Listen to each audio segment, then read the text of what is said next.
Good morning mga mare, mga ate at kuya. So sa araw na ito ay gagawa po tayo ng budget-friendly na version ng sweet and sour fish. So ang gagamitin lang po natin sa videong ito is yung maliliit na galunggong na nabibili natin sa ating merkado sa napakamurang halaga lang. So nagpunta lang po ako sa aming market or merkado dito sa amin at bumili po ako ng isang tumpok ng maliliit na galunggong worth 50 pesos. So hinati ko po siya sa dalawa at yung half is ginawa kong paksiw at ito naman yung natirang kalahati. So ang gagawin po natin dito is lilinisan lang siya natin and then i-debone. At ito na, ganito na po yung kanyang magiging itsura. So kinuha ko po yung lahat ng kanyang mga tinik, mga bones at tinira ko lang po yung laman at saka yung ulo niya. So after nyan is gagamit lang po ako dito ng crispy fry na pang fish para mas madali. So mabibili lang po natin ito sa kahit saang tindahan sa paligid natin. So hindi ko din po naubos yung isang sachet niya. So parang half lang yung nilagay ko dyan. Tapos nilagyan ko siya ng additional na around 2.5 tablespoon ng all-purpose flour. So pwede ring cornstarch or pwede ring harina. So depende sa inyo kung ano ang meron kayo dyan. So ihalo-halo lang natin yan. And then lagyan lang ng additional na pepper para mas mabango at mas masarap talaga yung ating magiging coating. So ihalo-halo lang po natin yan ng mabuti hanggang sa mag-mix na yung lahat ng powder. And then after nyan pag okay na is pwede na po nating i-coat yung ating mga isda isa-isa. So ayan, so kinote ko lang yung mga laman ng galunggong isa-isa kasi mas maganda kung isa-isahin para hindi talaga sila magdikit-dikit. And then after a few minutes po is ganito na yung kanyang magiging itsura. So na-coat ko na po lahat ng laman and then kinote ko na din po lahat ng ulo kasi hindi naman natin pwedeng itapon yung ulo ng galunggong, sayang din. So after nyan po is magpapainit lang tayo ng mantika and once na mainit na yung mantika is pwede na rin nating iprito yung mga isda na na-coat na natin ng ating dry mixture. So mas maganda po siyang ilagay sa kawali isa-isa at may mga spaces para hindi po talaga sila sama-sama, para maghiwa-hiwalay talaga sila. Hindi kasi pwede yung ganon. And then after po ng ilang minutes is baliktarin natin. So i-fry lang natin siya ng mabuti hanggang sa talagang maging crispy na siya. Maging crispy na yung labas niya. So ayan, after madali lang naman siyang i-fry kasi maliliit na galunggong lang naman at saka maninipis. So ilang minutes lang is crispy na talaga. Ayan po, so baliktarin lang natin isa-isa and then ilang minutes na lang din ay pwede na rin natin siyang kunin kasi mas madali nang maluluto yung kabilang side.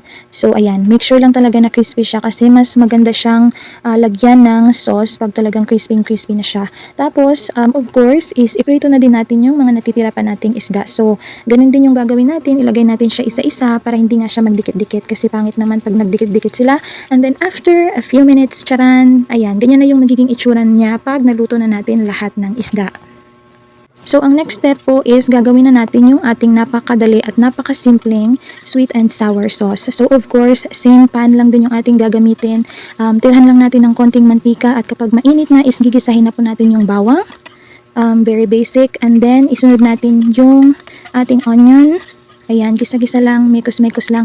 And then, yung garlic. So, garlic, onion, at saka yung ginger pala, luya. So, ganon yung tatlong ingredients is bawang, sibuyas, at saka yung luya.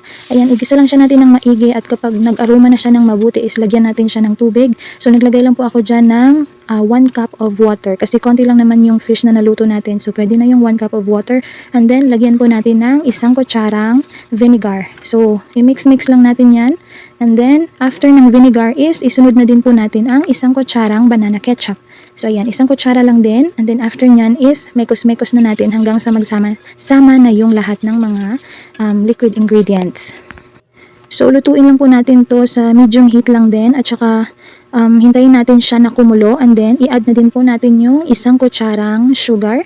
So, mas maganda sana white sugar pero wala akong available na white sugar. So, brown sugar is pwede pa rin. Kahit anong available na lang dyan, okay na yan. And then, nagdagdag din po ako ng konting-konting asin. And then, nag-add din ako ng black pepper at konting paprika. So, ayan, para may konting sipa lang ng anghang. And then, mekos-mekos na din ulit. So, ayan, hintayin lang natin na medyo talagang nag-combine na siya ng mabuti. After nyan po is pwede na nating ilagay ang slurry or yung cornstarch na tinunaw natin sa tubig. So, ayan, i-combine na natin lahat or i-mekos-mekos na natin lahat at hintayin natin na lumapot.